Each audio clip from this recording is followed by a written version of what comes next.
Japan is a high-income country with quality manufacturing.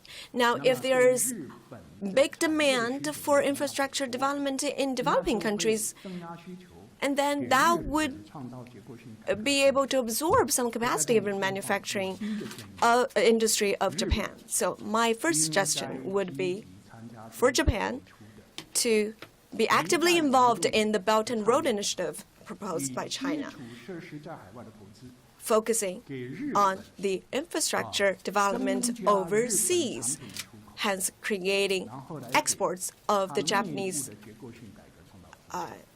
products so that they will have more space for structural reform domestically. Recommendation number 2, if Japan wants to further improve its income as a high-income country, it takes constant technology innovation and industry upgrading. But the overall performance of the Japanese industry is very high, and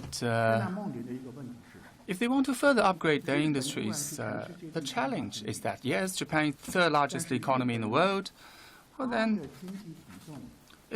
the domestic market of Japan, in contrast to that of the United States, is only 1/10 of that of the United States, and only 1/10 of that of the EU market,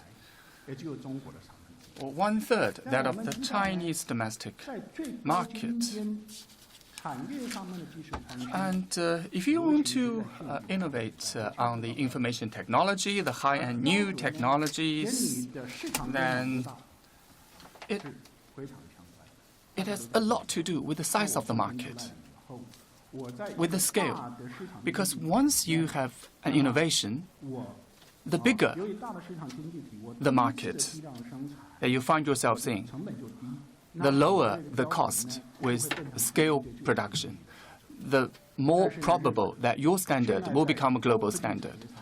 However, in high-tech industries, in contrast to US, EU, and even China, they have an inherent disadvantage in that the domestic market in Japan is limited in contrast to those 3 economies, although it is the third largest economy in the world. So if Japan wants to push forward its high-tech industry like Europe and China and the United States, trying to lead the rest of the world, one of the constraints is the size of its domestic market. How can they overcome that challenge? Well, they need to try to forge a Northeast Asia free trade zone and a Northeast Asia economic community, ASEAN, and they should leverage the mechanism of ASEAN +3, so that ASEAN and Southeast Asia and Northeast Asia will be forged into a kind of community. That size of the combined market is bigger than that of the United States and that of EU if we can incorporate the Southeast Asian market into the Northeastern Asian market in a kind of integration. With that, the high-tech innovations in Japan would be able to overcome the constraint of relatively small market might have. Yes, the direction is clear, the pathway is clear, but it is important that the political consideration, recognition, and determination is there. If that's in place, I am quite sure Japan will be able to work out of the current sluggish state of affairs, and even it's going to repeat its success story since the Second World War.